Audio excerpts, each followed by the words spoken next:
Thank God. സ്തോത്രം. അറിയല്ലോ, രതീഷാണേ. ഒരു യാത്രയിലേക്ക് ദൈവത്തിൻ്റെ പരിശുദ്ധാത്മാവിനാൽ നിങ്ങളെ ഞാൻ ക്ഷണിക്കുകയാണ്. അപ്പോൾ ഓരോ യാത്രകൾക്കും ഒരു ലക്ഷ്യമുണ്ട്. നമ്മൾ ആഗ്രഹിക്കുന്ന ആ ലക്ഷ്യത്തിലേക്ക്, യാത്രയ്ക്ക് കാരണമായിരിക്കുന്ന ആ ലക്ഷ്യത്തിലേക്ക് നമ്മൾ എത്തിച്ചേരണമെങ്കിൽ നമ്മൾ മനഃപൂർവ്വമായി പാലിച്ചിരിക്കേണ്ട ചില നിബന്ധനകളുണ്ട്. അതിൽ ചില നിബന്ധനകൾ ലിഖിത രൂപത്തിൽ രേഖപ്പെടുത്തിയിട്ടുള്ളതായിരിക്കാം, എഴുതി വച്ചിട്ടുള്ളതായിരിക്കാം, മറ്റു ചിലത് നാം പറഞ്ഞു കേട്ട് അറിഞ്ഞിട്ടുള്ളതായിരിക്കാം, വേറെ ചിലത് നമ്മുടെ ബുദ്ധി കൊണ്ട് നാം തിരിച്ചറിയേണ്ടതായിട്ടുള്ള കാര്യങ്ങൾ. ഈ നിബന്ധനകളും മാർഗനിർദ്ദേശങ്ങളും അനുസരിച്ച് മാത്രമേ നമ്മുടെ യാത്രയെ നമുക്ക് ലക്ഷ്യത്തിൽ കൊണ്ടുചെന്ന് എത്തിക്കുവാൻ കഴിയത്തുള്ളൂ. ഒന്ന് ചിന്തിച്ചാൽ, നമുക്ക് ധാരാളം യാത്ര ചെയ്തിട്ടുള്ളവരാണ്. ബസ്സിൽ യാത്ര ചെയ്തിട്ടുള്ളവർ എന്നെ കേൾക്കുന്നുണ്ടെങ്കിൽ ആരാ ബസ്സിൽ യാത്ര ചെയ്യാതെ ഉള്ളതല്ലേ? അപ്പോൾ നമുക്കെല്ലാം അറിയാം, അവിടെ കുറേ നിർദ്ദേശങ്ങളുണ്ട്. ബസ്സിൽ കയറിയ ഉടനെ അത് നമുക്ക് കാണുവാൻ കഴിയും. കൈയും തലയും പുറത്തിടരുത്. കൈയും തലയും പുറത്തിട്ടാൽ എന്ത് ചെയ്യും? എത്തേണ്ട ലക്ഷ്യത്തിൽ എത്തുന്നതിന് പകരം ഏതെങ്കിലും ആശുപത്രിയിൽ എത്തിച്ചേരും.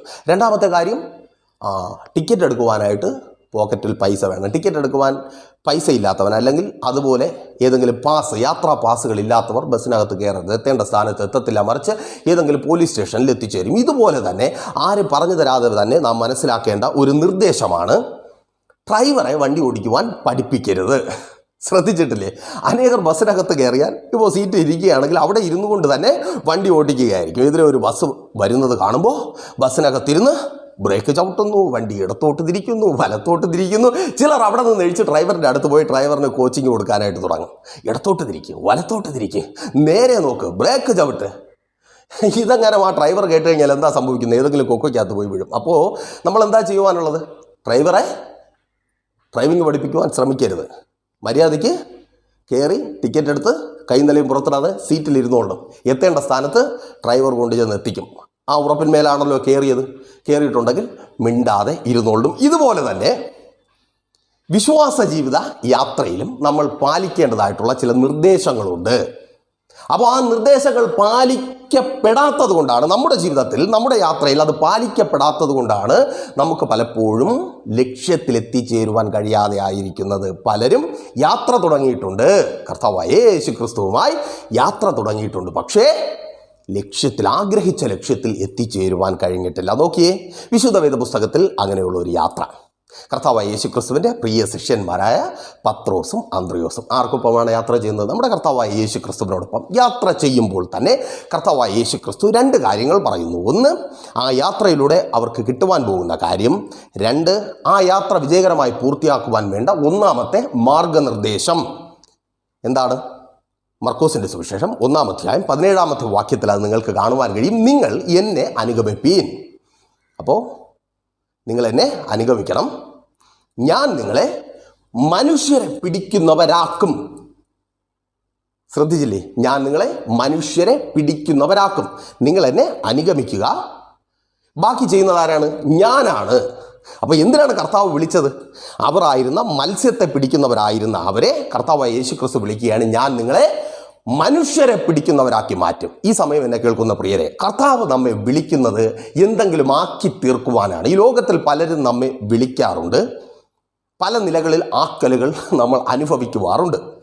എന്താ, നാം വെറുതെ ഇരിക്കുമ്പോൾ അപ്പുറത്തെ തോമാച്ചനോ ശങ്കരനോ ചാക്കാച്ചനോ നമ്മൾ വിളിക്കും, ഇന്ന സ്ഥലത്ത് പോകാമെന്ന് പറയും, എവിടെയെങ്കിലും കൊണ്ടുപോകും, നമുക്ക് വേഷം കിട്ടും, നമ്മൾ വീട്ടിൽ വന്ന് നിരാശയോടെ വേദനയോടെ ഇരിക്കും. അങ്ങനെയുള്ള ഒത്തിരി യാത്രാ അനുഭവങ്ങൾ നമുക്കുണ്ടല്ലോ. എന്നാൽ കർത്താവായ യേശു ക്രിസ്തു നമ്മെ വിളിക്കുന്നത് നമ്മെ ചിലതാക്കാമെന്നാണ്. അപ്പോൾ സ്വാഭാവികമായിട്ട് നിങ്ങൾ ചിന്തിക്കും, ഞങ്ങൾ ആഗ്രഹിക്കുന്നത് പോലെ കർത്താവ് ഞങ്ങളെ ആക്കുവാൻ പോകുന്നു. ഒരിക്കലുമല്ല. കർത്താവ് നമ്മിൽ ചിലത് ഉണ്ടാകണമെന്ന് ആഗ്രഹിക്കുന്നു, അതാക്കുവാൻ ദൈവം വിളിക്കുന്നു. ഒരിക്കൽ കൂടി പറയട്ടെ, കർത്താവ് നിങ്ങളെ വിളിച്ചത് നിങ്ങൾ ആഗ്രഹിക്കുന്നത് ആക്കുവാനല്ല, അവൻ ആഗ്രഹിക്കുന്നത് പോലെ നിങ്ങളെ ആക്കുവാൻ. നോക്കിയേ, പത്രോസിനെയും അന്ത്രയോസിനെയും കർത്താവ് വിളിക്കുന്നത് മനുഷ്യരെ പിടിക്കുവാനാണ്. അന്നത്തെ സാഹചര്യത്തിൽ ചിന്തിച്ചു കഴിഞ്ഞാൽ മനുഷ്യരെ പിടിക്കുന്ന ഒരു സംഭവം അവരുടെ ബുദ്ധിയിലൊന്നും കിട്ടത്തില്ല. അവർ മത്സ്യത്തെ പിടിക്കുന്നവരാണ്. അവർക്കറിയത്തില്ല. മനുഷ്യരെ പിടിക്കുന്നവരെന്ന് പറഞ്ഞാൽ നമ്മുടെ ഭാഷയിൽ പിള്ളേരെ പിടുത്തക്കാരൻ എന്നൊക്കെ ചിന്തിച്ച് കളയും. അങ്ങനെയുള്ള ഒരു സ്റ്റേജിലാണ് ദൈവം പറയുന്നത്, നിങ്ങളെ ഞാൻ മനുഷ്യരെ പിടിക്കുന്നവരാക്കും. അപ്പോൾ അവരുടെ ബുദ്ധി എത്താത്ത നിലയിലുള്ള ഒരു ആക്കലാണ് ദൈവം പ്ലാൻ ചെയ്യുന്നത്. അവർ ആകുവാൻ ശ്രമിച്ചവരാണ്, അവരുടെ മേഖലയിൽ അവർ ആകുവാൻ ശ്രമിച്ചവരാണ്. രാവേറെ അവർ അധ്വാനിച്ചു, വല കാലി, വള്ളത്തിൽ യാതൊന്നും കിട്ടിയിട്ടില്ല. അവർ ആകുവാൻ ശ്രമിച്ചു, പരാജയപ്പെട്ടവരാണ്. അതുകൊണ്ട് കർത്താവ് പറയുന്നു, ഇനി നിങ്ങൾ റെസ്റ്റ് എടുത്തോ, ഞാൻ നിങ്ങളെ ആക്കും. നിങ്ങളായിരിക്കുന്നതിൽ നിന്നും ഉയർന്ന പൊസിഷനിലേക്ക് ഞാൻ നിങ്ങളെ കൊണ്ടുപോകും. അതേ സഹോദര സഹോദരി, നിന്നെ കർത്താവ് വിളിച്ചത് നീ ആഗ്രഹിക്കുന്നതിനപ്പുറമായി നിൻ്റെ ജീവിതത്തിൽ നീ എത്തണമെന്ന് എൻ്റെ കർത്താവ് ആഗ്രഹിക്കുന്ന ആ ഉയരത്തിലേക്ക് നിന്നെ എത്തിക്കുവാനത്രേ. ആ ജോലി സ്ഥലത്ത് നിൻ്റെ ബുദ്ധി എത്താത്ത ഉയരത്തിൽ നിന്നെ എത്തിക്കുവാൻ എൻ്റെ കർത്താവിന് ആഗ്രഹമുണ്ട്. അതുകൊണ്ട് അവൻ നിന്നെ വിളിച്ചിരിക്കുന്നു. മാതാവേ, പിതാവേ, നിങ്ങളുടെ തലമുറകൾ നിങ്ങളുടെ എക്സ്പീരിയൻസ് കൊണ്ടോ നിങ്ങളുടെ ബുദ്ധി കൊണ്ടോ ചിന്തിച്ച് അവരെ എത്തിക്കുവാൻ കഴിയുന്ന ആ പൊസിഷന് അപ്പുറമായി അവരെ എത്തിക്കുവാൻ എൻ്റെ കർത്താവിന് പദ്ധതിയുണ്ട്. അതുകൊണ്ട് അവൻ നിങ്ങളെ വിളിച്ചു. ആമേൻ. സഹോദരി, നിന്നെ കർത്താവ് വിളിച്ചത് നീ ഇന്ന് ചോദിക്കുന്ന പലതിനും ഉത്തരം തരുവാനല്ല, നിന്നെ വിളിച്ച നാളുകളിൽ നിന്നോട് പറഞ്ഞ നിന്റെ വാഗ്ദത്തത്തെ നിവർത്തിച്ചു തരുവാൻ. ആ വിളിച്ചവൻ വിശ്വസ്തനായി നിനക്കൊപ്പമുണ്ട്. അവൻ നിന്നോട് പറഞ്ഞ വാഗ്ദത്തം നിന്റെ ജീവിതത്തിൽ നിറവേറും. അതിന് യാതൊരു മാറ്റവും വരത്തില്ല. നീ അധ്വാനിച്ച്, നീ ഓടി, നീ അലഞ്ഞ് ആകുവാൻ കഴിയാത്ത ആ സ്ഥാനം. അപ്പോൾ സ്വാഭാവികമായിട്ട് നമുക്കൊരു ചിന്ത വരും, ദൈവദാസനെ, ഞങ്ങൾ ചോദിക്കുന്നത് ഞങ്ങൾക്ക് കിട്ടിയില്ലെങ്കിൽ പിന്നെ എന്താണ് കാര്യം? സഹോദര, താഴേക്കാക്കാമെന്ന് പറഞ്ഞല്ല ദൈവം വിളിക്കുന്നത്, ഉയർത്താമെന്ന് പറഞ്ഞാൽ അവൻ എന്തെങ്കിലും ആക്കുമ്പോൾ നിങ്ങൾ ചിന്തിക്കുന്നതിനും ഒരു പണത്തൂക്കം മുകളിലായിരിക്കും അവൻ നിങ്ങളുടെ ജീവിതത്തിൽ ചെയ്യുന്നത്. അത് താഴ്ചയല്ല, ഉയർച്ച തന്നെ. എൻ്റെ കർത്താവിനാൽ സഹോദര സഹോദരി, മാതാവേ, പിതാവേ, കുഞ്ഞെ, നിങ്ങൾ താഴ്ചയല്ല ഉയർച്ച തന്നെ പ്രാപിക്കും. നിങ്ങളെ ഉയർത്തുവാൻ, നിങ്ങളെ വളർത്തുവാൻ, നിങ്ങളെ വർദ്ധിപ്പിക്കുവാൻ എൻ്റെ കർത്താവ് നിങ്ങളെ വിളിച്ചിരിക്കുന്നു. അതുകൊണ്ട് നിങ്ങളോട് എന്ത് ചെയ്യാനാ പറഞ്ഞേ? നിങ്ങളാകുവാനായിട്ട് മെനക്കെടണ്ട. ശിഷ്യന്മാരോട് പറയുക, നിങ്ങളുടെ ഒക്കെ മതി. അപ്പോൾ നമ്മളാകുവാനായിട്ട് ശ്രമിച്ചാൽ എങ്ങനെയായിരിക്കും? ഞാൻ അതേക്കുറിച്ച് ചിന്തിച്ച് നോക്കിയിട്ടുണ്ട്. കാരണം ഞാനും എന്തെങ്കിലുമൊക്കെ ആകാം എന്നുള്ള മനോഭാവത്തോടെയാണ് കർത്താവായ യേശു ക്രിസ്തുവിൻ്റെ പിന്നാലെ യാത്ര തുടങ്ങുന്നത്. അപ്പോൾ എൻ്റെ ജോലിയൊക്കെ വേണ്ടെന്ന് വെച്ച് ഞാനിനി കർത്താവിന് വേണ്ടി വേല ചെയ്യുവാൻ പോകുന്നു. ഞാൻ ഇറങ്ങിയ സമയത്ത് ഞാൻ കർത്താവിൻ്റെ സന്നിധിയിലേക്ക് കടന്നുപോയി. കർത്താവിനോട് പറഞ്ഞു, കർത്താവേ, അങ്ങനെ എനിക്ക് ഒരുപാട് കഴിവുകൾ തന്നിട്ടുണ്ട്. പേഴ്സണാലിറ്റി ഡെവലപ്പർ, മോട്ടിവേഷൻ സ്പീക്കർ, പല പല രീതിയിലുള്ള കഴിവുകൾ എനിക്ക് തന്നിട്ടുണ്ട്.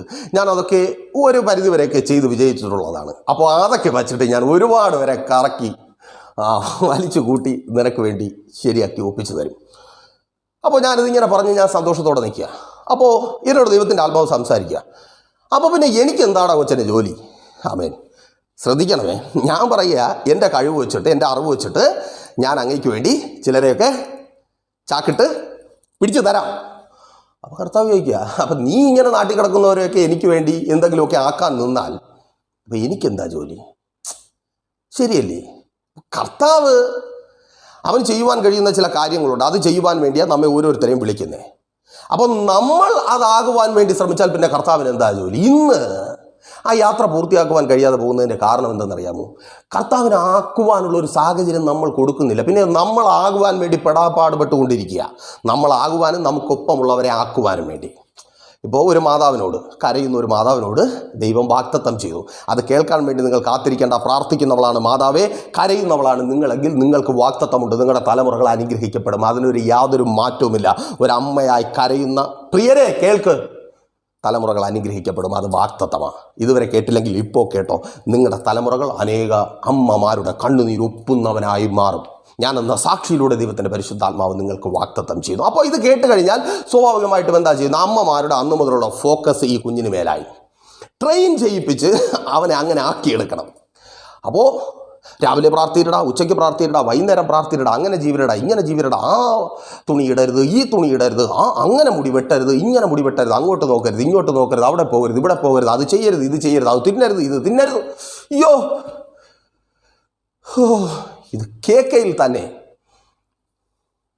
ആ ചെറുക്കൻ എല്ലാ പരിപാടിയും വിട്ടിട്ട് ഒരു വിശ്വാസമൊക്കെ ഉണ്ടായിരുന്നു, പള്ളിയിലൊക്കെ വെക്കൊണ്ടിരുന്ന ചെറുക്കനാ. മുളക് പൊടിയും ബ്ലൈഡും ഒക്കെ വെച്ചോണ്ടിരിക്കുന്ന പലരെയും കണ്ട് പിള്ളേർ ഇറങ്ങി ഓടുന്നത് പോലെ പിള്ളേർ ഓടിപ്പോകും. കാരണം ആക്കുവാൻ ശ്രമിക്കുക. അങ്ങനെ ആക്കുവാൻ പറ്റത്തില്ല. അത് നിങ്ങൾ തിരിച്ചറിയാം. അപ്പോൾ ആക്കാമെന്ന് പറഞ്ഞവനാരാ? കർത്താവ്. അവനാക്കിക്കൊള്ളും. അപ്പം നമ്മളും ആകുവാൻ ശ്രമിക്കുക. ഇപ്പോൾ എന്നോട് കർത്താവ് ഒരു വാഗ്ദത്തം പറഞ്ഞാൽ ഞാനതാകുവാൻ വേണ്ടി ശ്രമിക്കുക. ഒരിക്കൽ ഒരു സഹോദരിയോട് ദൈവത്തിൻ്റെ ആത്മാവ് ഒരു അഭിഷിക്തനിലൂടെ ആലോചന പറഞ്ഞു, നിന്നെ ഞാൻ വിദേശത്ത് കൊണ്ടുചെല്ലും. അപ്പോൾ ആ സഹോദരി എന്ത് ചെയ്തു? പെട്ടെന്ന് തന്നെ പലിശയ്ക്ക് പൈസ എടുത്ത് വിദേശത്ത് കടന്നുപോയി. കൊറോണ വന്ന് പട്ടിണിയും പരിവട്ടമായി അവിടെ കിടക്കുന്നു. നാട്ടുകാർ സഹായിച്ച് തിരികെ കൊണ്ടുവരുവാനുള്ള പദ്ധതിയിലാണ്. ആ സഹോദരി വിളിച്ച് ചോദിച്ചു, ദൈവദാസനെ, എന്നെ ദൈവം ചതിച്ചു. ഞാൻ പറഞ്ഞു, ദൈവമല്ല ചതിച്ചത്, നിൻ്റെ എടുത്തുചാട്ടമാണ് ചതിച്ചത്. ദൈവം നിന്നെ കൊണ്ടുപോകാമെന്ന് പറഞ്ഞിട്ടുണ്ടെങ്കിൽ നീ പലിശയ്ക്കെടുത്ത് പോകേണ്ട കാര്യമുണ്ടോ? ദൈവം കൊണ്ടുപോകാനാണെങ്കിൽ ദൈവം വഴി തുറന്നു തരും. അതുവരെ ഒന്ന് ക്ഷമിക്കുവാനുള്ള, നമ്മൾ ആകുവാൻ വേണ്ടി. അപ്പോൾ ഇതാരുടെയും കുറ്റമല്ല കേട്ടോ. കാരണം നമ്മോടൊരു കാര്യം ദൈവം പറയുമ്പോൾ, ഒരു വാഗ്ദത്തം ദൈവം പറയുമ്പോൾ നമുക്കൊപ്പം നിന്ന് കേൾക്കുന്ന മറ്റൊരാളുണ്ട്, അത് പിശാചാണ്. ദൈവം പറയുന്നു, ഞാൻ നിന്നെ ഇങ്ങനെ ആക്കാം. അപ്പോൾ പിശാച് നമ്മോട് പറയും, നീ അങ്ങനെ ആകും. ഒരേ കാര്യമാണ് പിശാച് പറയുന്നത്. അതുകൊണ്ടാണ് പിശാചിനെ പലർക്കും തിരിച്ചറിയുവാൻ കഴിയാത്തത്. കൂടെയുള്ള പിശാചിനെ അനേകർക്ക് തിരിച്ചറിയുവാൻ കഴിയുന്നില്ല. കാരണം ദൈവം പറഞ്ഞത് തന്നെയാണ് പിശാചും പറഞ്ഞുകൊണ്ടിരിക്കുന്നത്. ദൈവം ഇങ്ങനെ പറയും, ഞാൻ നിന്നെ ആക്കാം. പിശാച് പറയും, നീ ആക്. അപ്പോൾ തോട്ടത്തിൽ ദൈവത്തിൻ്റെ പരിപാടി എന്താ?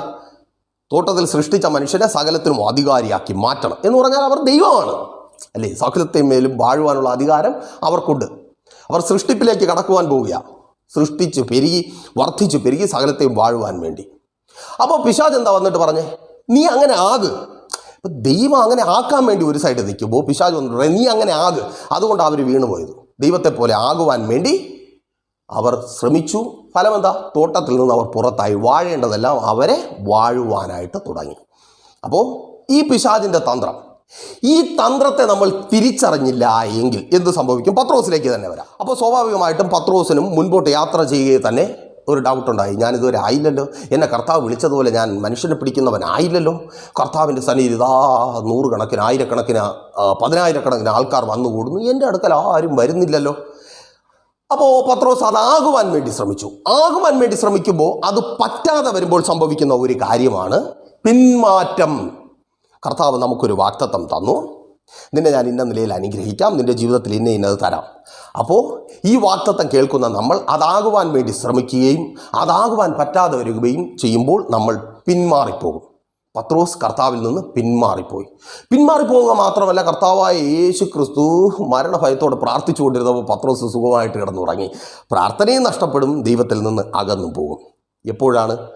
നിങ്ങളുടെ വാഗ്ദത്തം നിങ്ങൾ നേടിയെടുക്കുവാൻ ശ്രമിക്കുമ്പോൾ. ഈ 21-ാം നൂറ്റാണ്ടിലെ ഏറ്റവും വലിയ ദുരന്തം എന്ന് പറഞ്ഞാൽ, 21-ാം നൂറ്റാണ്ടിലെ സഭ അനുഭവിക്കുന്ന ദുരന്തം എന്ന് പറഞ്ഞാൽ, കർത്താവിനെ ആക്കുവാനുള്ള അവസരം കൊടുക്കത്തില്ല, നമ്മൾ ആക്കിക്കൊണ്ടിരിക്കുക.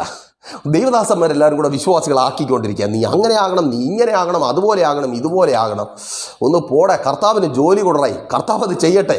ഇത് പറയാൻ ആരും തയ്യാറാകത്തില്ല. ഇത് പറഞ്ഞു കഴിഞ്ഞാൽ അവൻ അവിശ്വാസി, അവന് വേറെ എന്തോ കുഴപ്പമുണ്ട്, ഉപദേശത്തിൽ നിൽക്കുന്നില്ല. നിർത്തുന്നത് ആരാ? തിരിച്ചറിയുക. കർത്താവാണ് നിങ്ങളെ വിളിച്ചത്, അവൻ നിങ്ങളെ ആക്കും. അപ്പോൾ അങ്ങനെ പറ്റാത്തതുകൊണ്ട് പത്രോസ് പിന്മാറിപ്പോയി. ഇനി അപ്പോൾ സ്വാഭാവികമായിട്ട് ഇങ്ങനെ ആകുന്നതിനെ കുറിച്ച് പറയുമ്പോൾ നിങ്ങൾക്കൊരു ചോദ്യം വരും, ദൈവദാസനെ അങ്ങനെ ആർക്കും ആകാൻ പറ്റുന്നില്ലേ? തീർച്ചയായും പറ്റുന്നുണ്ട്. ലോകത്തിലെ മനുഷ്യരെല്ലാം അങ്ങനെ ആകുന്നവരാണ്, പലതും ആകുന്നവരാണ്. ഞാൻ പറയുന്നത് ലോകത്തിലെ മനുഷ്യരെ കുറിച്ചല്ല, കർത്താവായ യേശു ക്രിസ്തു വിളിച്ച് അവൻ്റെ പിന്നാലെ ഇറങ്ങി തിരിച്ചവരെ കുറിച്ചാണ്. നിനക്കൊരു വിശ്വാസ ജീവിതമുണ്ടെങ്കിൽ നീ എന്തെങ്കിലും ആകുവാൻ ശ്രമിക്കുന്നത് ഇങ്ങനെ ആയിരിക്കും. നിങ്ങളുടെയൊക്കെ കുട്ടിക്കാലത്ത് സംഭവിച്ചിട്ടുള്ളൊരു കാര്യം, ഈ അവധിയൊക്കെ വരുമ്പോൾ നിങ്ങളുടെ ബന്ധുക്കളെല്ലാവരും ഒരുമിച്ച് ചേരുമ്പോൾ കുഞ്ഞുങ്ങളെല്ലാം എന്ത് ചെയ്യും? അപ്പോൾ നിങ്ങൾ കുഞ്ഞുങ്ങളായിരുന്നു, നിങ്ങളൊക്കെ എന്ത് ചെയ്യും? ഇന്നത്തെ പിള്ളേരെല്ലാം അത് കാണത്തില്ല കേട്ടോ. കഞ്ഞിയും കറിയും വെച്ച് കളിക്കും. ചെറിയ വീടൊക്കെ തട്ടിക്കൂട്ടി കഞ്ഞിയും കറിയും വെച്ച് ഒരാൾ അച്ഛനാവും, മകനാവും, സഹോദരനാവും, അമ്മയാകും. അപ്പോൾ അമ്മയുടെ ജോലി എന്താ? ആഹാരങ്ങളൊക്കെ ഉണ്ടാക്കുക. അപ്പോൾ സദ്യ ഉണ്ടാക്കുന്നു. അന്ന് അടുക്കളയിൽ ഉണ്ടാക്കുന്ന ആഹാരം മൊത്തം അവർ വെളിയിലുണ്ടാക്കും. മണ്ണും കല്ലും ഇലകളും പൂക്കളും ഒക്കെ കൊണ്ട് വിഭവസമൃദ്ധമായ സദ്യ അവരുണ്ടാക്കും. അപ്പോൾ ഇത് കാണുമ്പോൾ നമ്മുടെയൊക്കെ മാതാപിതാക്കൾ സന്തോഷിക്കും. ഓ കണ്ട ആ പെങ്കൊച്ച്, അവളെല്ലാം കുടുംബക്കാരിയാണ്, എല്ലാം പഠിച്ചുകൊണ്ടിരിക്കുക.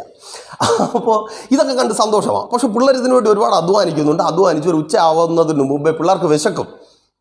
വിശന്നാ പേടിക്കുന്നതിനാ? അവിടെ ഇരിക്കുകയല്ലേ തുമ്പപ്പൂ, ചോറ്, ഉപ്പേരി, ഇപ്പേരി എല്ലാം പിള്ളേരുണ്ടാക്കി വെച്ചിട്ടുണ്ട്. പക്ഷേ അത് തിന്നാൽ പിള്ളേരുടെ വിശപ്പ് മാറുമോ? വിശപ്പ് മാറത്തില്ല. വിശപ്പ് മാറണമെങ്കിൽ അടുക്കളയിൽ അമ്മ ഉണ്ടാക്കുന്നത് കഴിക്കണം. എന്നെ കേൾക്കുന്ന വിശ്വാസി, നീ എത്ര ഉണ്ടാക്കിയാലും നിന്റെ വിശപ്പ് മാറണമെങ്കിൽ നീ ഒരു വിശ്വാസിയാണ്, കർത്താവായ യേശു ക്രിസ്തുവിൻ്റെ പിന്നാലെ ഇറങ്ങി തിരിച്ചവളാണെങ്കിൽ നിന്റെ വിശപ്പ് മാറണമെങ്കിൽ കർത്താവ് ഉണ്ടാക്കിയത് തിന്നാലേ വിശപ്പ് മാറത്തുള്ളൂ. യേശുവിൻ നാമത്തിൽ നീ ആഗ്രഹിക്കുന്നത് നിന്റെ ജീവിതത്തിൽ സംഭവിക്കണമെങ്കിൽ ആമേൻ, നീ ഉണ്ടാക്കിയതുകൊണ്ട്, നീ ചെയ്തതുകൊണ്ട് അത് പ്രാപിച്ചെടുക്കുവാൻ കഴിയത്തില്ല. എൻ്റെ കർത്താവ് നിനക്ക് വേണ്ടി ചെയ്യണം. ഒരിക്കൽ ഉൽപ്പത്തി പുസ്തകം 12-ാം അധ്യായത്തിൽ ദൈവം ആബ്രഹാമിനെ വിളിക്കുകയാണ്. ശ്രദ്ധിക്കുമല്ലോ, വെറുതെ ഒന്നും ദൈവം വിളിക്കത്തില്ല. വിളിക്കുമ്പോൾ ദൈവം പറയണം, ആബ്രഹാമേ, നിന്നെ ഞാനിതാ ഒരു അപ്പനാക്കുവാൻ പോകുന്നു. ഓ, ചിലരോടുള്ള ദൂത, എന്നെ കേൾക്കുന്ന ചിലർ അപ്പനാകുവാൻ പോവുകയാണ് യേശുവിൻ നാമത്തിൽ. ജനിക്കാത്ത മക്കൾ ജനിച്ച അപ്പനാകുവാൻ മാത്രമല്ല, ജനിച്ച മക്കളുടെ അപ്പനാകുവാൻ ചിലർ പോവുകയാണ്. തിരിച്ചറിയുന്നവർക്ക് ഞാൻ ദൈവത്തെ സ്തുതിക്കുന്നു. അപ്പനാണ്, പക്ഷെ മക്കൾ കൂടെയില്ല, വല്ലാതെ ഭാരപ്പെടുന്നുണ്ട്, കരയുന്നുണ്ട്. അപ്പനാകുവാൻ പോവുക. ഓഹ് താങ്ക് യു ലോർഡ്. തിരിച്ചറിയുന്നവർ ഏറ്റെടുത്ത് പ്രാർത്ഥിച്ച് ചിലർ അപ്പനാകുവാൻ പോവുക. സഹോദരി, നിനക്ക് മക്കളുണ്ടാകുവാൻ പോവുക. നിന്നെ നഷ്ടപ്പെടുത്തി കളഞ്ഞു പോയ മക്കൾ തിരികെ വരുവാൻ പോകുക. യേശുവിൻ നാമത്തിൽ അതങ്ങനെ സംഭവിക്കുന്ന കൃപയ്ക്ക്. അപ്പോൾ അബ്രഹാമിനെ ദൈവം വിളിച്ചു. ദൈവം വിളിച്ച് പിറ്റേ ദിവസം മക്കളെ കൊടുത്തില്ല. അപ്പോൾ ദൈവമാണ് വാഗ്ദത്തം ചെയ്തവൻ, അവനറിയാം എന്ന് കൊടുക്കണമെന്ന്. അപ്പോൾ യാത്ര അബ്രഹാം തുടങ്ങി. കുറേ യാത്ര ചെയ്യുകയിൽ പിശാച് അബ്രഹാമിനോട് പറഞ്ഞു, അബ്രഹാമേ നീ അപ്പനാകടാ. കുറേ മുൻപോട്ട് പോകുകയിൽ അബ്രഹാമിൻ്റെ പ്രിയ പത്നിയായ സാറായും പറഞ്ഞു, ചേട്ടാ ഇനി ഇങ്ങനെ മുമ്പോട്ട് പോയാൽ പറ്റത്തില്ല, ദൈവം വാഗ്ദത്തം ചെയ്തിട്ടുണ്ട്. അപ്പോൾ അതുകൊണ്ട് ആ സാറ കൊള്ളാമെന്ന് നോക്കിയോ, അപ്പനാവാൻ ശ്രമിച്ചോ. അപ്പോൾ സാറ തന്നെ അബ്രഹാമിനെ അപ്പനാക്കി മാറ്റി. അപ്പോൾ അബ്രഹാം അപ്പനായി. ദൈവമാക്കിയതാണോ? അല്ല. അബ്രഹാം അപ്പനായപ്പോൾ അബ്രഹാമിനൊരു മകൻ ജനിച്ചു. ആ മകനെക്കുറിച്ച് വേദപുസ്തകം ഇങ്ങനെ പറയുന്നു, ഇസ്മായിൽ അഥവാ കാട്ടുകഴുതയായിരുന്നു ആ മകൻ. അപ്പോൾ ഉണ്ടോ എന്ന് ചോദിച്ചാൽ ഉണ്ട്. പലർക്കും ഉണ്ടോ എന്ന് ചോദിച്ചാൽ ഉണ്ട്. ജോലി ഉണ്ടോ എന്ന് ചോദിച്ചാൽ ഉണ്ട്. വല്ല പ്രയോജനമുണ്ടോ? ഇല്ല. കടവും കണ്ണുനീരും നിരാശയും വേദനയുമാണ്. മക്കളുണ്ടോ എന്ന് ചോദിച്ചാൽ ഉണ്ട്. വല്ല പ്രയോജനമുണ്ടോ? ഇല്ല. ആർക്കൊക്കെയോ പ്രയോജനപ്പെടുന്നതെന്നാണ് പറയുന്നത്, ഞങ്ങൾക്കറിയത്തില്ല. ഭർത്താവ് ഉണ്ടോ എന്ന് ചോദിച്ചാൽ ഉണ്ട്. എന്ത് പ്രയോജനം? അറിയത്തില്ല. ഭാര്യ ഉണ്ടോ? ഉണ്ട്. അപ്പോൾ ഇനി ഞാൻ കൂടുതൽ പറയണ്ടല്ലോ. അപ്പോൾ അങ്ങനെയാണ് പലരും ഉണ്ടാക്കിയെടുക്കുന്നത്. ഇങ്ങനെയൊക്കെയാണ്. കാട്ടുകഴുത എന്ന ഇസ്മായിലിനെ അബ്രഹാം കഷ്ടപ്പെട്ടുണ്ടാക്കിയെടുത്തു. അപ്പോൾ ആ കാട്ടുകഴുതയുടെ അപ്പനായി മാറി. ദൈവം പറഞ്ഞത് അപ്പനാക്കാമെന്ന്. അബ്രഹാം അപ്പനായി മാറി. വല്ല പ്രയോജനമുണ്ടോ? ഇല്ല. എന്നാൽ ഉൽപ്പത്തി പുസ്തകം നിങ്ങൾ വായിച്ചു വരുമ്പോൾ ഒരിക്കൽ മേമ്രയുടെ തോപ്പിൽ സകല പ്രതീക്ഷകളും നഷ്ടപ്പെടുന്ന സാഹചര്യങ്ങളുടെ മധ്യത്തിൽ അബ്രഹാം തളർന്നിരിക്കുകയാണ്. സ്വപ്നങ്ങൾ നഷ്ടപ്പെട്ടു, വാഗ്ദത്തം മറന്നുപോകുന്ന അവസ്ഥയായി. അങ്ങനെ ഇരിക്കുമ്പോൾ അതാ സർവശക്തനായ ദൈവം അബ്രഹാമിനെ നോക്കി മേമ്രയുടെ തോപ്പിൽ ഇറങ്ങി വരുന്നു. എന്തിന്? അബ്രഹാം പലതും ദൈവത്തോട് പലതവണ ചോദിച്ചു. നിങ്ങൾ വേദപുസ്തകം എടുത്ത് വെച്ച് വായിച്ചു. അതെന്തെങ്കിലും കൊടുക്കുവാൻ വേണ്ടിയല്ല, താൻ വാഗ്ദത്തം ചെയ്തതിനെ അബ്രഹാമിന്റെ ജീവിതത്തിൽ നിവർത്തിക്കുവാൻ വേണ്ടി സർവശക്തനായ ദൈവം മേമ്രയുടെ തോപ്പിൽ അബ്രഹാമിനെ തേടി വന്നു. ഈ സമയം എന്നെ കേൾക്കുന്ന പ്രിയരെ, നിങ്ങൾ ചോദിച്ചത് തരുവാനല്ല, നിങ്ങളെ വിളിച്ചവൻ നിങ്ങളെ ആക്കുവാൻ ആഗ്രഹിക്കുന്നത് പോലെ ആക്കുവാൻ എൻ്റെ കർത്താവ് ഇറങ്ങി വരിക. യേശുവിൻ നാമത്തിൽ അവൻ ഇറങ്ങി വരിക. മേമ്രയുടെ തോപ്പിൽ ഇറങ്ങി വന്ന കർത്താവ്, സഹോദര നീ ആയിരിക്കുന്ന ജോലി സ്ഥലത്ത് ഇറങ്ങി വരിക. നിന്റെ വാഗ്ദത്തം നിറവേറ്റുവാൻ എന്ത് കണ്ടിട്ടാണോ, എന്ത് പറഞ്ഞിട്ടാണോ അവൻ വിളിച്ചത്, ആ വിളിക്കൊത്തവണ്ണമുള്ളത് നിന്റെ ജീവിതത്തിൽ തരുവാൻ എൻ്റെ കർത്താവ് ഇറങ്ങി വരികയാണ്. ആമേൻ. ഒരുപക്ഷെ ചിന്തിക്കും, ഈ സാഹചര്യത്തിൽ, ഈ കൊറോണയുടെ അവസ്ഥയിൽ 99കാരനായ അബ്രഹാം ചിന്തിക്കാത്ത കാര്യമൊന്നുമല്ല. കൂടുതൽ ചിന്തിച്ച് തല പുണ്ണാക്കേണ്ട. വിശ്വസിക്കുക മാത്രം ചെയ്യ്. കർത്താവ് ഇറങ്ങി വരിക. നീ ചോദിച്ചതും കരഞ്ഞ് തരാനല്ല. വീണ്ടും പറയട്ടെ, നിങ്ങൾ ചോദിച്ച എന്തെങ്കിലും തരുവാൻ വരുന്ന കർത്താവിനെ കുറിച്ചല്ല പറഞ്ഞത്. അവൻ വിളിച്ച നാളിൽ നിങ്ങളോട് പറഞ്ഞ ചിലതുണ്ട്, അത് തരുവാൻ വേണ്ടി വരിക. യേശുവിൻ നാമത്തിൽ തളർന്നിരിക്കുന്ന മാതാവേ, പിതാവേ, എൻ്റെ കർത്താവ് വരിക. ഓ താങ്ക് യു ലോർഡ്. നിങ്ങൾ ചോദിച്ചത് തരുവാനല്ല, എൻ്റെ കർത്താവ് നിങ്ങളെ വിളിച്ച നാളിൽ നിങ്ങളോട് പറഞ്ഞത് നിങ്ങളുടെ ജീവിതത്തിൽ തരുവാൻ എൻ്റെ കർത്താവ് വരിക. ഔവിധത്തിൽ നിങ്ങളുടെ തലമുറകളെ പണിയുവാൻ എൻ്റെ കർത്താവ് വരിക. Thank you Lord. ഹല്ലേലൂയ. എൻ്റെ കർത്താവ് വരിക. സഹോദരി, നിന്റെ ഭർത്താവിനെ നിന്റെ ഭർത്താവാക്കി തിരികെ തരുവാൻ എൻ്റെ കർത്താവ് വരിക. നീ ആക്കുവാൻ ശ്രമിച്ച് ആയത് ചിലത് പുറത്തു പോകുക. യേശുവിൻ നാമത്തിലും. ഹാഗർ പോവുക. ഇനി ഹാഗറില്ല. സാറായെ ഭയപ്പെടണ്ട. ഇനി ഹാഗറില്ല. പലതിൻ്റെയും പിന്നാലെ ഓടി നിന്റെ കുടുംബജീവിതത്തിന് വിരോധമായി അതിനകത്ത് കടന്നു വന്ന ചില ഹാഗർമാർ ഇനിയില്ല. യേശുവിൻ നാമത്തിൽ ചിലത് ഇനിയില്ല. നിന്റെ കുടുംബജീവിതത്തിന് വിരോധമായി നിൽക്കുന്ന ചിലത്, നിന്റെ സ്ഥാനത്തെ, നിന്റെ പൊസിഷനെ കവർന്നെടുക്കുന്ന ചിലത് ഇനിയില്ല. ആമേൻ. സഹോദര, ഇനി ചിലതില്ല. കാരണം കർത്താവ് ഇറങ്ങി വന്നിട്ടുണ്ട്. കർത്താവ് വരുമ്പോൾ ചിലതൊക്കെ ഇതിൻ്റെ ജീവിതം വിട്ട് മാറിപ്പോകും. അപ്പോൾ അബ്രഹാമിനെ ദൈവം അപ്പനാക്കുവാൻ വേണ്ടി വിളിച്ചു. അബ്രഹാം അപ്പനാകുവാൻ വേണ്ടി ശ്രമിച്ചു. നടന്നു. പക്ഷെ ആ കിട്ടിയത് കൊണ്ട് വല്ല പ്രയോജനവുമുണ്ടോ? ഇല്ല. ആ പിള്ളേരെ കഞ്ഞിയും കറി വെച്ച് കളിച്ചതുപോലെ. ഇത് മാത്രമല്ല, ഇതിനൊരു വലിയ ദുരന്തവുമുണ്ട്. ബൈബിൾ പറയുന്നു, അല്ല, ലോക ചരിത്രം പറയുന്നു, അബ്രഹാം ഉണ്ടാക്കിയെടുത്ത ഇസ്മായേൽ എന്ന കാട്ടുകഴുതയാണ് വാഗ്ദത്ത സന്തതിയായ ഇസഹാക്കിൻ്റെ തലമുറയെ ഇന്ന് വെട്ടിക്കൊണ്ടിരിക്കുന്നത്. ആമേൻ. RSSകാരല്ല, ഇന്ത്യയിലെ ഏതെങ്കിലും പ്രാദേശിക പാർട്ടിയല്ല. വാഗ്ദത്ത സന്തതിയുടെ ശത്രു ഇസ്മായേലിൻ്റെ പിന്മുറക്കാരാണ്. തിരിച്ചറിയുന്നവർക്ക് ഞാൻ ദൈവത്തെ സ്തുതിക്കുന്നു. ആമേൻ. നമുക്ക് കരച്ചിലാണ്, ലവ് ജിഹാദാണല്ലോ, ഇതാ പിടിച്ചോണ്ട് പോയല്ലോ. അയ്യോ, ഇന്നലെ ഒരു പള്ളി വന്നുകൊണ്ടിരുന്ന ചെറുക്കനാണേ, എവിടെയോ പോയി മതപഠനവും കഴിഞ്ഞ് എന്തൊക്കെ പറഞ്ഞ് എന്തൊക്കെ കാട്ടിക്കൂട്ടി നടക്കുക. എത്ര തലമുറ കഴിഞ്ഞു. ശ്രദ്ധിച്ചേ, അബ്രഹാം ആരെന്ന് പോലും അറിയാത്ത, വിശ്വാസികളുടെ പിതാവൊക്കെ തന്നെ ശരി തന്നെ, എങ്കിലും ആരെന്ന് പോലും അറിയാത്ത, എൻ്റെ നിങ്ങളുടെ വലിയപ്പച്ചനോ അങ്ങനെ ആരെങ്കിലും ആണോ? അങ്ങനെ ആരുമല്ല. ആ മനുഷ്യൻ ചെയ്തു വച്ച ഒരു കാര്യമാണ്. ദൈവം മര്യാദയ്ക്ക് അപ്പനാക്കാമെന്ന് പറഞ്ഞ് വിളിച്ചതാണ്. വെയിറ്റ് ചെയ്യാതെ വെപ്രാളം കാണിച്ച് അപ്പനാകുവാൻ വേണ്ടി പോയി ചെയ്തു വച്ചതിൻ്റെ ഫലം ഇന്ന് പാവപ്പെട്ട നിങ്ങളുടെ മക്കൾ അനുഭവിക്കുക. ആമേൻ. ഇവിടെ ഒരു ധാർമ്മികതയും നീതിയും ഒന്നും വേണ്ട. ബുദ്ധിപൂർവ്വം ആലോചിക്കും. പലതും ദൈവത്തിൻ്റെ പിന്നാലെ ഇറങ്ങിയിട്ട് ദൈവത്തിന് ചെയ്യുവാനുള്ള അവസരം കൊടുക്കാതെ ചെയ്യുമ്പോൾ അത് നിങ്ങളുടെ കാലം കൊണ്ട് തീരത്തില്ല, തലമുറകളിലേക്ക് പടർന്നു കയറും ചെയ്തു വയ്ക്കുന്നതിൻ്റെ ഫലം. പലരും ചെയ്തു വയ്ക്കുന്നതിൻ്റെ ഫലം ഇന്നും അനുഭവിച്ചു കൊണ്ടിരിക്കുക. ഇനി നിങ്ങൾ ചെയ്യുന്നതിൻ്റെ ഫലം നിങ്ങളുടെ തലമുറകൾ അനുഭവിക്കാതിരിക്കുവാൻ ദൈവത്തിൻ്റെ സന്നിധിയിൽ സറണ്ടർ ചെയ്യും. മര്യാദയ്ക്ക് സീറ്റിലിരുന്ന് ഉറങ്ങ്, പാട്ടും കേട്ട് ഉറങ്ങ്. എത്തേണ്ട സ്ഥലം എത്തുമ്പോൾ അടുത്തിരിക്കുന്നവരെ കണ്ടക്ടറോ വിളിക്കും, ലക്ഷ്യത്തിലെത്തിച്ചേരുവാൻ കഴിയും. സറണ്ടർ ചെയ്യും. ഇന്ന് നിങ്ങളുമായി സംസാരിക്കുവാൻ തക്കവണ്ണം എന്നെ ബലപ്പെടുത്തിയത് ആ സറണ്ടർ ചെയ്യാനുള്ള മനോഭാവമാണ്. അന്ന് ഞാൻ തീരുമാനമെടുത്ത് പറഞ്ഞത്, കർത്താവേ, എനിക്കങ്ങനെ ഒരു താല്പര്യവുമില്ല, നീ എന്നെ ആക്കിയതുപോലെ ഞാൻ അറിയുന്നവരെ നീ ആക്കിയാൽ മതി. അപ്പോൾ എൻ്റെ ജോലി എന്താ? വഴി നിരത്തുകയാണ്. കർത്താവായ യേശുക്രിസ്തുവിൻ്റെ ജോലി വേറെ ആരും ചെയ്തതായിട്ട് വേദപുസ്തകത്തിൽ നിങ്ങൾക്ക് കാണുവാൻ കഴിയത്തില്ല.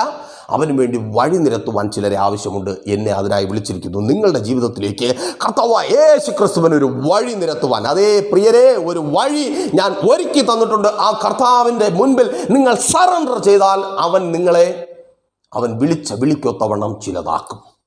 Thank you lord. കർത്താവ് ചിലരെ ആക്കും. ആമേൻ. അവൻ പരാജയപ്പെട്ടു. ആരാ? പത്രോസ്. അതുകൊണ്ട് പിന്മാറിപ്പോയി. പരാജയം നമ്മെ പിന്മാറ്റിക്കളയും. കുറേ ദിവസമൊക്കെ ശ്രമിക്കും. അച്ഛനോ പ്രസംഗികനോ പാസ്റ്ററോ ആരെങ്കിലുമൊക്കെ കുറേ ശ്രമിക്കും. കുറേ ദിവസമൊക്കെ കൂടെ നിൽക്കും. അത് കഴിയുമ്പോൾ എന്താ പറയുക? എന്തോ കുഴപ്പമുണ്ടല്ലോ സഹോദരി, അല്ലെങ്കിൽ പ്രാർത്ഥന കേൾക്കാനുള്ളതാണല്ലോ. അപ്പോൾ വീണ്ടും കുറച്ച് ദിവസം കഴിഞ്ഞാൽ എന്ത് പറയും? എന്തോ പാപമാണ്, മാറേണ്ടതുണ്ട്, ഇത് ശരിയാവത്തില്ല, മാറാതെ ചുമ്മാ പറഞ്ഞിട്ട് കാര്യമൊന്നുമില്ല. ചുരുക്കം പറഞ്ഞാൽ കുറേ ദിവസം യാത്ര ചെയ്യുമ്പോൾ നമുക്കൊരു കാര്യം ബോധ്യമാവും, ലോകത്തുള്ള ഏറ്റവും വലിയ പാപി നമ്മളാണ്. യേശുവിന് പോലും ക്ഷമിച്ചു തരുവാൻ കഴിയാത്ത പാപത്തിനകത്താണ് നമ്മളായിരിക്കുന്നത്. ഫലം എന്താണ്? തള്ളിപ്പറയും, പിന്മാറിപ്പോകും, ഓടി ഒളിക്കും. ആരെങ്കിലും കൂടെ വരുമോ? ഒരൊറ്റ എണ്ണം കൂടെ വരത്തില്ല. അങ്ങനെ കൂടെ ചെല്ലുവാൻ ആരെങ്കിലും ഉണ്ടായിരുന്നെങ്കിൽ, മാതാവേ, പിതാവേ, സഹോദരി, നിന്റെ ഭർത്താവും നിങ്ങളുടെ മക്കളും ഇന്ന് അകന്നകന്നു പോയി ഒന്നുമില്ലാത്തവരായി തീരുവാൻ, കർത്താവിന് പ്രയോജനപ്പെടേണ്ട അവർ ഒന്നുമില്ലാത്തവരായി തീരുവാൻ ഇടവരത്തില്ലായിരുന്നു. ആമേൻ. കൂടെ ആരും പോകത്തില്ല. പക്ഷെ ആര് പോകും? മനുഷ്യരാരും പോകാതിരിക്കുമ്പോൾ കർത്താവ് പോകും. കർത്താവ് പോവുകയാണ് പത്രോസിനെ തേടി. കാരണം പത്രോസിനെ എന്തെങ്കിലും ആക്കാമെന്ന് പറഞ്ഞ് വിളിച്ചത് പാസ്റ്ററല്ല, അച്ഛനല്ല, എൻ്റെ കർത്താവാണ്. അവൻ പാപത്തിൻ്റെ കണക്ക് പറഞ്ഞോ, കുറവുകളെ എണ്ണി പറഞ്ഞോ മാറ്റി നിർത്തത്തില്ല. അവൻ തേടി ചെല്ലും. അപ്പോസ്തല പ്രവൃത്തികളുടെ പുസ്തകം 2-ാം അധ്യായം 1 മുതൽ 4 വരെ വായിക്കുമ്പോൾ ദൈവത്തിൻ്റെ പരിശുദ്ധാത്മാവിനാൽ അവൻ നിറയപ്പെടുകയാണ്. ഫലം എന്താണ്? 2-ാം അധ്യായം 41-ാമത്തെ വാക്യത്തിൽ പത്രോസ് 3000 പേരെ പിടിച്ചു. അവൻ പിടിച്ചു തുടങ്ങി. അന്ന് വരെ തള്ളിപ്പറഞ്ഞു, പിന്മാറിപ്പോയി, പലതും സംഭവിച്ചു. പക്ഷേ വാഗ്ദത്തം നിവൃത്തിയാകുവാൻ ദൈവം തൻ്റെ പരിശുദ്ധാത്മാവിനെ പത്രോസിന്മേൽ അയച്ചപ്പോൾ അവൻ മനുഷ്യനെ പിടിക്കുവാനായി തുടങ്ങി. ഈ സമയം മുതൽ ചിലർ പിടിച്ചു തുടങ്ങുക, ചിലരുടെ വാഗ്ദത്തങ്ങളെ പിടിച്ചു തുടങ്ങുക. ആ തൊഴിൽ മേഖലകളുടെ വാഗ്ദത്തത്തെ നീ പിടിച്ചെടുക്കുവാൻ തക്കവണ്ണം ദൈവം തൻ്റെ പരിശുദ്ധാത്മാവിനെ അയക്കുക. യേശുവിൻ നാമത്തിൽ തിരിച്ചറിയുന്നവർ ഏറ്റെടുത്ത് പ്രാർത്ഥിച്ചു പരിശുദ്ധാത്മാവിനാൽ നിറഞ്ഞ് മുൻപോട്ട് പോകുക. നീ പിടിച്ചെടുക്കുക. പിടികിട്ടാത്ത നിന്റെ നന്മയെ, ആ പ്രമോഷനെ, ആ അനുഗ്രഹത്തെ, ഓ താങ്ക് യു ലോർഡ്, നീ അതിനെ പിടിച്ചെടുക്കുക. മാതാവേ, നിന്റെ തലമുറകളെ പിശാച് പിടിച്ച് ബന്ധിച്ച് വച്ചിരിക്കുന്ന മദ്യത്തിലും വ്യഭിചാരങ്ങളിലും ദൈവഹിതമല്ലാത്ത കൂട്ടുകെട്ടുകളിലും പെടുത്തിയിരിക്കുന്ന ആ തലമുറകളെ നീ പിടിച്ചെടുക്കുവാൻ പോകുക യേശുവിൻ നാമത്തിൽ. അതിന് തക്കവണ്ണം നിന്നെ ആക്കുവാൻ ദൈവത്തിന്റെ പരിശുദ്ധാത്മാവ് നിന്റെ മേൽ ഇപ്പോൾ വെളിപ്പെട്ട് വരിക യേശുവിൻ നാമത്തിൽ. സഹോദരി, നിന്റെ ഭർത്താവിനെ നീ പിടിച്ചെടുക്കുക. ഓ, ആ ജയം നീ പിടിച്ചെടുക്കുക. കുഞ്ഞെ, ആ ജയം നീ പിടിച്ചെടുക്കുക യേശുവിൻ നാമത്തിൽ. പിടി തരാതെ പോയ ആ ജയം, ആ റിസൾട്ട് നീ പിടിച്ചെടുക്കുക. Thank you lord. ആമേൻ. കാരണം ആക്കാമെന്ന് പറഞ്ഞു വിളിച്ചവന് നിന്നെ ആക്കുവാൻ കഴിയും. നീ ആകുവാൻ ശ്രമിച്ചാൽ ഒരുപക്ഷെ എന്തെങ്കിലും ആകുവാൻ പറ്റിയേക്കാം. എന്നാൽ പകുതി വഴിയിൽ ആ ആക്കലിനൊരു അറുതി ഉണ്ടാകും. കർത്താവ് വിളിച്ചവൻ വിശ്വസ്തൻ. നിന്നെ വിളിച്ചതുപോലെ അവനാക്കി മാറ്റും. അവൻ ആഗ്രഹിക്കുന്നത് പോലെ പത്രോസിനെ മനുഷ്യരെ പിടിക്കുന്നവരാക്കി മാറ്റിയവൻ, അബ്രഹാമിനെ അപ്പനാക്കി മാറ്റിയവൻ. പ്രിയരെ, ഈ പകലിൽ നിങ്ങൾക്കൊപ്പമുണ്ട്. അവൻ നിങ്ങളെ വിളിച്ചിട്ടുണ്ട്. ഒന്ന് സറണ്ടർ ചെയ്യുക. ഈ സമയം എന്നെ കേൾക്കുന്ന നിങ്ങൾ ആകുവാനുള്ള ആ ശ്രമങ്ങളെല്ലാം വിട്ടുകളഞ്ഞ് കർത്താവിൻ്റെ സന്നിധിയിലൊന്ന് സമർപ്പിച്ച്, കർത്താവേ, എന്നെക്കൊണ്ട് കഴിയത്തില്ല. ഞാൻ ശ്രമിച്ചാൽ എൻ്റെ മക്കൾ അവർ നേരെ ആകത്തില്ല, എൻ്റെ ഭർത്താവ് നേരെ ആകത്തില്ല, എൻ്റെ കുടുംബത്തിനകത്തൊരു മാറ്റം ഉണ്ടാകത്തില്ല, എന്നെക്കൊണ്ട് കഴിയത്തില്ല. കർത്താവേ, ഞാൻ നിൻ്റെ കയ്യിൽ എന്നെ ഏൽപ്പിക്കുക. ഞാൻ നിൻ്റെ സന്നിധിയിൽ സമർപ്പിക്കുക. സറണ്ടർ ചെയ്യുക. ഈ വേലയ്ക്ക് ഇറങ്ങുന്ന സമയത്ത് കർത്താവിൻ്റെ സന്നിധിയിൽ ഞാൻ സറണ്ടർ ചെയ്തതുപോലെ ഒന്ന് സറണ്ടർ ചെയ്യുക. എനിക്ക് പറ്റത്തില്ല. സറണ്ടർ ചെയ്ത ചിലരൊക്കെ ചിലതിനെ പിടിക്കുവാൻ പോകുക. ഇത് പ്രാർത്ഥനയുടെ സമയം. എല്ലാവരും പ്രാർത്ഥിച്ചേ. അല്പസമയം സറണ്ടർ ചെയ്തവർ പ്രാർത്ഥിച്ചാട്ടെ. അപ്പോൾ സറണ്ടർ ചെയ്ത ഇവർ ചിലതിനെ പിടിച്ചെടുത്ത് തുടങ്ങട്ടെ. ഓ സ്തോത്രം. ആ ജോലി സ്ഥലത്ത് ഇവർ ചിലതിനെ പിടിച്ചെടുത്ത് തുടങ്ങട്ടെ യേശുവിൻ നാമത്തിൽ. ജോലി സംബന്ധമായി ഭാരപ്പെടുന്നവർ കേട്ട വാഗ്ദത്തത്തെ, എന്ത് പറഞ്ഞാണോ ദൈവം നിന്നെ അവിടെ കൊണ്ടുപോയത്, ആ ജോലിയിലേക്ക് പ്രവേശിപ്പിച്ചത്, അത് നീ പിടിച്ചെടുക്കുവാൻ പോകുക. അതിന് തക്കവണ്ണം നീ ആകുവാൻ പോകുക യേശുവിൻ നാമത്തിൽ. ദൈവത്തിൻ്റെ പരിശുദ്ധാത്മാവിനാൽ അതങ്ങനെ സംഭവിക്കുന്ന കൃപയ്ക്കായി താങ്ക് യു ലോർഡ്. പ്രാർത്ഥിച്ച സഹോദരി, നിൻ്റെ കുടുംബജീവിതത്തെ തകർത്ത് കളഞ്ഞ ആ ശത്രുവിനെ നിൻ്റെ ജീവിതത്തിൽ നിന്ന് മാറ്റി, ഹാഗറിനെ മാറ്റി, അബ്രഹാമിനെയും സാറായെയും കർത്താവ് ചേർത്ത് പണിത് അപ്പനാക്കി മാറ്റി, അമ്മയാക്കി മാറ്റി. ചിലത് മാറിപ്പോകുക. നിൻ്റെ കുടുംബജീവിതത്തിന് വിരോധമായ ചിലത് മാറിപ്പോകുവാൻ, ചിലതിനെ ഓടിക്കുവാൻ തക്കവണ്ണം കൊണ്ടുവന്ന നീ തന്നെ, ദൂത ഏറ്റെടുത്ത് പ്രാർത്ഥിക്കും, കൊണ്ടുവന്ന നീ തന്നെ ചിലതിനെ പുറത്താക്കുക യേശുവിൻ നാമത്തിൽ. അതങ്ങനെ സംഭവിക്കുന്ന കൃപയ്ക്കായി നിന്നിലൂടെ അകത്ത് കടന്നു വന്നത്, നിൻ്റെ കുടുംബജീവിതത്തിന് തകർച്ചയ്ക്ക് കാരണമായ ചിലത് നിന്നിലൂടെ അകത്ത് വന്നു. സഹോദര സഹോദരി, അത് നിന്നിലൂടെ പുറത്തു പോകുക. കർത്താവ് നിന്നെ ആക്കുമ്പോൾ, അവൻ ആഗ്രഹിക്കുന്നത് പോലെ നിന്നെ ആക്കുമ്പോൾ, നിൻ്റെ കുടുംബജീവിതത്തെ ആക്കുമ്പോൾ അത് പുറത്തു പോകുക. തകർക്കപ്പെട്ട കുടുംബജീവിതങ്ങളെ അകടക്കരങ്ങളിൽ ഏൽപ്പിച്ച് പ്രാർത്ഥിക്കുന്ന കർത്താവെ, പണിതുയർത്തപ്പെടട്ടെ. തലമുറകളെ മാതാപിതാക്കൾ പിടിച്ചെടുക്കട്ടെ. ഓ സ്തോത്രം. തലമുറകൾ അനുഗ്രഹമായി തീരട്ടെ. അവരുടെ വിദ്യാഭ്യാസങ്ങൾ അനുഗ്രഹമായി തീരട്ടെ. തലമുറകളുടെ മേൽ ബന്ധിച്ച് വാദിച്ച് വെല്ലുവിളിക്കുന്ന സകല പോരുകളും നസ്രനായ യേശുവിൻ നാമത്തിൽ വിട്ടുമാറട്ടെ, അനുഗ്രഹമായി മാറട്ടെ. ഓ താങ്ക് യു ലോർഡ്. പ്രാർത്ഥിച്ചാട്ടെ. ആ മദ്യപാന ബന്ധനം വിട്ടുമാറുവാൻ, ദൈവഹിതമല്ലാത്ത വഴികൾ, ദൈവഹിതമല്ലാത്ത കൂട്ടുകെട്ടുകൾ യേശുവിൻ നാമത്തിൽ വിട്ടുമാറട്ടെ. Thank you Lord. ഭാവിക്ക് വിരോധമായുള്ള വെല്ലുവിളികൾ മാറുവാൻ പ്രാർത്ഥിച്ചാൽ. ഒത്തിരി വിവാഹാലോചനകൾ, പല നിലകളിലുള്ള ശ്രമം എല്ലാം പരാജയപ്പെട്ടു. ദൈവത്തിൻ്റെ കരങ്ങളിൽ സമർപ്പിക്കുക. കർത്താവ് നിൻ്റെ തലമുറകളെക്കുറിച്ച് പറഞ്ഞത്, ആ മകളെക്കുറിച്ച് പറഞ്ഞത്, മകനെക്കുറിച്ച് പറഞ്ഞത്, അത് നിറവേറുവാൻ സമയമായി എൻ്റെ കർത്താവ് ഇറങ്ങി വരിക. ഓ താങ്ക് യു ലോർഡ്. അങ്ങ് സന്ദർശിക്കുന്ന കൃപയ്ക്കായി, അനുഗ്രഹിതമായ വിവാഹബന്ധങ്ങൾ നടക്കുന്ന കൃപയ്ക്കായി, ഉദരഫലങ്ങൾ ജനിക്കുന്ന കൃപയ്ക്കായി സ്തുതിക്കുന്ന കർത്താവ്. തലമുറകളുടെ വിദ്യാഭ്യാസം അനുഗ്രഹമായി തീരട്ടെ. ബാധ്യതകൾ മാറട്ടെ. പ്രാർത്ഥിച്ചാട്ടെ. കടഭാരങ്ങൾ വിട്ടുമാറുവാൻ പുതിയ ഉറവകൾ തുറന്നു വരിക യേശുവിൻ നാമത്തിൽ. പുതുവഴികൾ തുറക്കപ്പെടുക. പിന്നെയും വല നിറയുക. ഓ സ്തോത്രം. കഴുകി മടക്കിയ പരാജയത്തിൻ്റെ വലകൾ പിന്നെയും നിറയുക യേശുവിൻ നാമത്തിൽ. ആ ദാരിദ്ര്യം മാറുക, ഇല്ലായ്മ മാറുക, ആ സമൃദ്ധി വെളിപ്പെടുക യേശുവിൻ നാമത്തിൽ തന്നെ. ആമേൻ. അപ്പോൾ മറക്കാതെ നിങ്ങളുടെ വിലയേറെ അഭിപ്രായങ്ങളും നിർദ്ദേശങ്ങളും ഞങ്ങളെ അറിയിക്കുമല്ലോ. ഒരു പ്രാർത്ഥനാ വിഷയമായി വല്ലാതെ ഭാരപ്പെട്ട് നിരാശയോടെ എന്ത് ചെയ്യണമെന്നറിയാതെ ആയിരിക്കുന്നുവെങ്കിൽ ഞങ്ങളെ കോൺടാക്ട് ചെയ്യും. ഞങ്ങൾ നിങ്ങൾക്കൊപ്പം വഴി തുറന്നു തരുവാൻ കർത്താവ് ഞങ്ങളെ പ്രയോജനപ്പെടുത്തും. യേശുവിനെ നിങ്ങളുടെ ജീവിതത്തിൽ പ്രവർത്തിക്കുവാൻ തക്ക സാഹചര്യങ്ങളെ നിങ്ങളുടെ ജീവിതത്തിൽ സംജാതമാക്കുവാൻ കർത്താവ് ഞങ്ങളെ ഒരുക്കും. അതുപോലെ ഈ മെസ്സേജ് നിങ്ങൾക്ക് അനുഗ്രഹമായെങ്കിൽ നിങ്ങൾ അറിയുന്നവരെ ഈ പ്രോഗ്രാമിലേക്ക് കൂട്ടിവരുത്തുക. ഈ മെസ്സേജുകൾ കാണുക. ജീസസ് ഫോർ യു മലയാളം എന്ന ഞങ്ങളുടെ യൂട്യൂബ് ചാനലിൽ ഈ മെസ്സേജുകൾ അവൈലബിൾ ആണ്. കാണുക. ദൈവം നിങ്ങളെ ധാരാളമായി അനുഗ്രഹിക്കട്ടെ. ആഴ്ച ഇതേ സമയം ദൈവം അനുവദിച്ചാൽ ഇതേ ചാനലിലൂടെ നാം പിന്നെയും ഒരുമിച്ച് കാണുമ്പോഴേക്കും പ്രിയരെ, ഹാവ് എ നൈസ് ഡേ. പ്രീഷർ ഫാമിലി ഗ്ലോബൽ മിനിസ്ട്രിയുടെ വിശുദ്ധ സഭാരാധന എല്ലാ ഞായറാഴ്ചയും രാവിലെ 10 മണി മുതലും എല്ലാ വെള്ളിയാഴ്ചകളിലും ഉപവാസവും ഓൺലൈൻ മധ്യസ്ഥ പ്രാർത്ഥനയും രാവിലെ 11 മണി മുതലും ഞങ്ങൾ നിങ്ങൾക്കായി ലൈവിൽ പ്രാർത്ഥിക്കുന്നു. നിങ്ങളുടെ പ്രാർത്ഥനാ വിഷയങ്ങൾ കമന്റ് ചെയ്യുക. പ്രീഷർ ഫാമിലി ഗ്ലോബൽ എന്ന നമ്മുടെ യൂട്യൂബ് ചാനലിലൂടെ നിങ്ങൾ ലോകത്തിന്റെ ഏത് ഭാഗത്തായിരുന്നാലും ഞങ്ങൾക്കൊപ്പം ചേർന്ന് പ്രാർത്ഥിക്കുവാനും ആരാധിക്കുവാനും അവസരമുണ്ട്. നേരിട്ട് ആരാധനയിൽ പങ്കെടുക്കുവാനും വിടുതൽ പ്രാപിക്കുവാനും ആഗ്രഹിക്കുന്നവർ ഞായറാഴ്ച രാവിലെ കാർഷിക കോളേജിനടുത്ത് കാക്കാമുല ചാമ്പവിളയിലെ പ്രീഷർ ഫാമിലി വർഷിപ്പ് സെന്ററിലേക്കും കടന്നു വരിക. നിങ്ങളുടേതായ ഒരു വിഷയത്തിന് വേണ്ടി പ്രാർത്ഥിക്കുവാനും കൗൺസിലിംഗിനുമായി സ്ക്രീനിൽ കാണുന്ന നമ്പറിൽ കോൺടാക്ട് ചെയ്യുക. നിങ്ങൾക്കും ഈ പ്രോഗ്രാം സ്പോൺസർ ചെയ്യുവാനും കർത്താവായ യേശുക്രിസ്തുവിന്റെ സുവിശേഷം അനേകരിലേക്ക് എത്തിക്കുവാനും അവസരമുണ്ട്. പ്രാർത്ഥനയോടെ വിളിക്കുക. ആമേൻ.